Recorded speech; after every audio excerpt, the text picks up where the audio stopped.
Hey guys, मैं अनिरुद्ध गोस्वामी आपका अपने channel Goswami GS and maths classes में आपका स्वागत करता हूं। आज मैं आपको चैप्टर नंबर 2 20 के दांत का, जिसको मैंने 1 से लेकर 4 तक को डिस्कस कर दिया था। आज मैं आपको पांच जो सब प्रसंग व्याख्याएं हैं 1 2 3 4 इसको मैं डिस्कस करूंगा। तो चलिए बिना देर किए हुए सेशन की शुरुआत करते हैं। और जिन्होंने 4 तक नहीं देखा है वो जाकर Goswami GS and maths classes को यूट्यूब पर सर्च करके देख ले है, या और उस वहीं पर सर्च करके देख सकते हैं, और हमारे चैनल को सब्सक्राइब कर दीजिए। चलिए बिना देर किए हुए सेशन की शुरुआत करते हैं। तो पहला क्वेश्चन है कि लड़कियां क्या हैं, कठपुतली है और उनके माता पिता को इस बात पर गर्व है। तो प्रस्तुत जो गद्य का अंश है हमारे पाठ्य पुस्तक गोदुली भाग 2 से लिया गया, जिसके लेखक नलिन बिलोचन शर्मा है। उनके संबंध में अगर बात करें, नलिन बिलोचन शर्मा के संबंध में यदि हम बात करें तो ऐसा माना जाता है कि प्रयोगवाद का वास्तविक आरंभ उन्हीं की कविताओं से हुआ है। आलोचकों को उनके भाषा गढ़ी हुई एवं संकेतात्मक लगती है। आप लोग जब भी इसका एक्सप्लेन करो तो एक बात का हमेशा ध्यान रखना, या कोई भी क्वेश्चन आंसर लिखो, जो भी मेन पॉइंट होती है उसको आप अंडरलाइन कर देना। ये बातें हमेशा ध्यान रखनी। इससे क्या होता है कि जो भी आपका कॉपी चेक करेंगे जो भी टीचर, उन पर जो है एक्स्ट्रा इफेक्ट पड़ता है, यानी वो अच्छे से आपकी कॉपी को जांच कर पाएंगे, और उनको कॉपी चेक करने में जितनी सहूलियत मिलेगी, नंबर आपके कॉपी पर उतने ही देखने को मिलेगा। जैसे कि उनकी भाषा क्या हुई, गढ़ी हुई और संकेतात्मक मिलती है। तो ऐसे जब भी शब्द लिखे तो आप उसको अंडरलाइन कर दें। तो इस गद्यांश के माध्यम से, इस गद्यांश के संदर्भ में लेखक कहना चाहते हैं कि एक तरफ लड़कियां तहजीब और तमीज की जीती जागती मूर्त थी, तो उसको सेन दंपति ने काफी अच्छे संस्कार एवं तालीम दी थी। यानी तालीम का मतलब होता है शिक्षा दी थी। तो एक तरफ घर में शांति बनाए रखने का काम करती थी। उनकी बेटियां कैसी थी, जो घर में शांति बनाए रखने का काम करती थी। वहीं उसका दूसरा बेटा, उनके बेटा क्या था, कासू, जो कि घर के नियम का अपवाद था। चीजों को तोड़फोड़ करना, बहनों से झगड़ा करना उसकी आदत थी। तो चलिए देखते हैं आगे। तो चीजों को तोड़फोड़ करना और उसकी आदत बन चुकी थी। तो यह है इसका आंसर। चलिए इसका नेक्स्ट क्वेश्चन को देखते हैं। तो इसमें यही बात बताया जा रहा है कि ये जो शब्द है तहजीब और तमीज, जो बेटियों के संदर्भ में कहा गया है कि वो क्या थी, तहजीब और तमीज की जीती जागती क्या थी, एक मूर्त थी। अतः ऐसे ही पुत्रियां जो है हर माता पिता के पास होना चाहिए। तो यह रहा इसका आंसर। क्वेश्चन नंबर ख है कि लेखक की खोखा के दुर्ललित स्वभाव के कारण सेनों ने सिद्धांतों को ही बदल लिया था। इसका क्या मतलब है, तो देखिए, प्रस्तुत गद्यांश हमारी पाठ्य पुस्तक गोदुली भाग 2 के, या इसको आप ये भी ना लिखकर डायरेक्ट व्याख्या करके, आप सीधे व्याख्या करके तभी इन बातों को लिख सकते हो, या ऐसे भी लिख दोगे तब भी कोई बात नहीं है। तो देखिए, विश्व सिद्धांत से लिया, जिसके लेखक नलिन बिलोचन शर्मा है। इसके संबंध में कहा तो प्रयोगवाद का, जैसे कि मैंने बताया, वो हेडलाइंस होता है जो कि आपको देना होता है, और मैंने पैराग्राफ नहीं किया है तो आपको कर लेना है। यहाँ से, यहाँ इकलौता पुत्र था उनके आगमन तभी, हाँ, यहाँ से आपको पैराग्राफ कर लेना था, जो मैंने गलती से नहीं कर पाया था। तो आपको ध्यान देना, यहाँ से आपको इतना लिखने के बाद आपको अंडरलाइन कर लेना है, और पैराग्राफ जो कि यहाँ से होता है तो आप लोग लिखना शुरू कर दें। मैंने गलती से ये नहीं लिख पाया था। ठीक है, तो देखिए, तो उसके बाद कहते हैं कि खोखा अपने माता पिता के इकलौता पुत्र था, एवं आगमन भी तब होता था जब सेन दंपति को इसकी कोई उम्मीद नहीं थी। सेनों का मानना था कि मेरे बेटा आगे चलकर इंजीनियर ही बनेगा, एवं अंगुलिया को अभी से ही औजारों से वाकिफ कराया। इसका कहने का मतलब है कि सेनों यह मानते थे कि अगर कोई चीज तोड़फोड़ करता है कासू, तो उसमें क्या है, उस चीजों को देखने की समझ विकसित होगी अभी से, तो क्या होगा, इंजीनियर बनने की संभावनाएं होंगी। यानी कोई चीज को अगर खोलता है तो उसमें क्या होगा, उसमें जो चीज बना होगा तो वो देखकर उसमें इंजीनियर बनने का गुण जगेगा। तो यही बात बताना चाहते हैं। तो और अंगुलियों को अभी से औजारों से वाकिफ कराने के लिए वह प्रतिदिन अपने फैक्ट्री के 1-2 मजदूर को उस मतलब जो है कासू के पास भेजा करते थे, ताकि जो है वह उस चीज को ठोक पीट के संदर्भ में उसे बताए,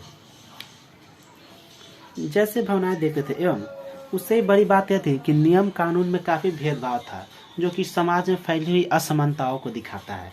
क्या था कि लड़कियां एक तरफ जहां तहजीब एवं तमीज की जीती जागती मूर्त थी, तो जिनके वजह से घर में शांति बनी रहती थी, तो वहीं दूसरी तरफ क्या था, और एक और बात कहे तो जो भी कानून था उसे लड़कियां चुपचाप जो है शांतिपूर्वक स्वीकार कर लेती थी।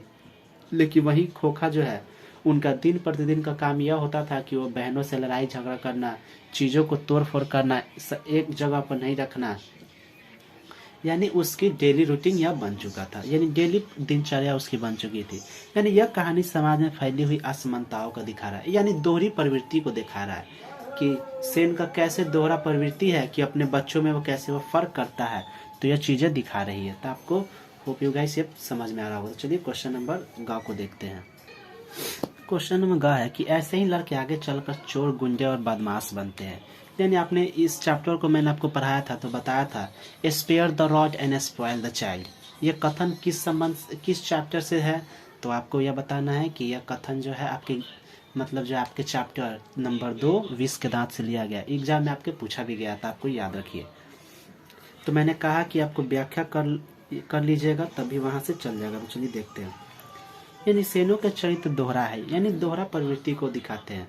अगर खोखा जो है, जैसे कि मैंने बताया, अगर घर पर तोड़ फोड़ करता है तो मेहमानों की गाड़ियों की हवा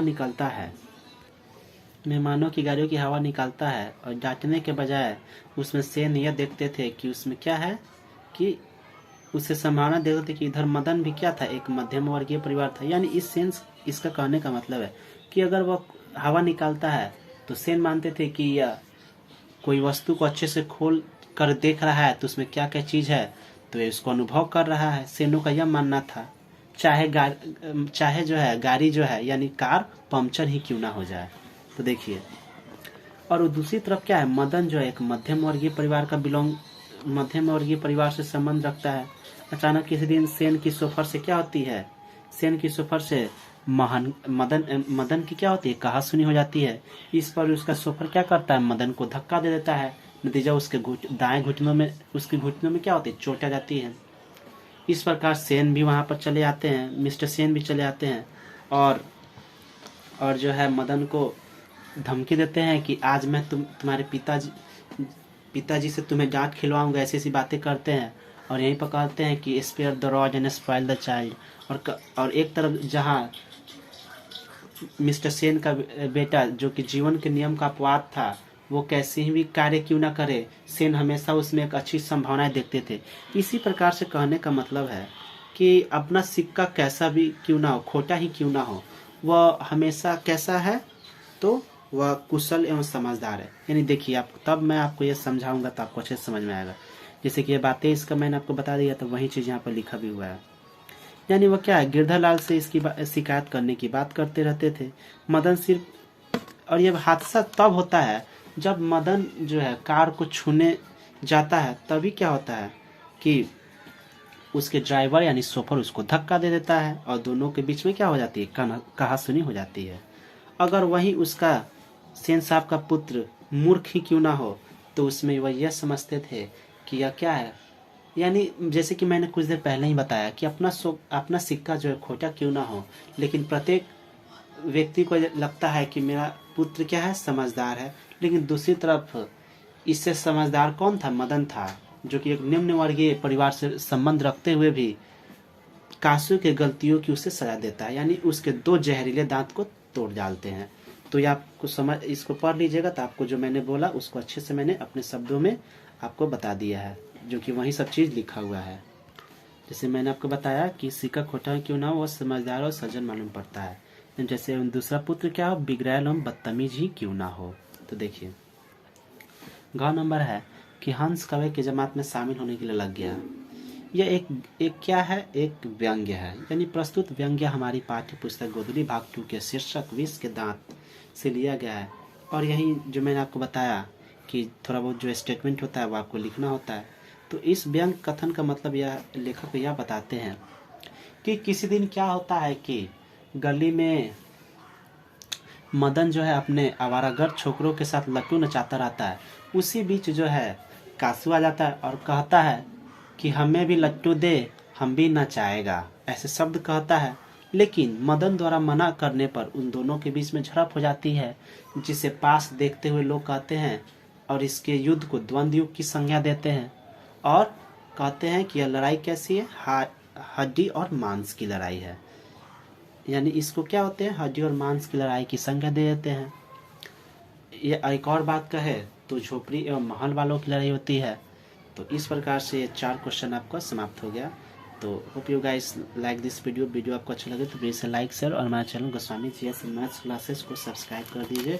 कल मैं आपको 6 नंबर से लेकर यानी 4 क्वेश्चन कल मैं आपको करा दूंगा, उसके बाद 4, तो इस प्रकार से चैप्टर क्लियर हो जाएगा। तो चलिए अगले दिन मिलते हैं।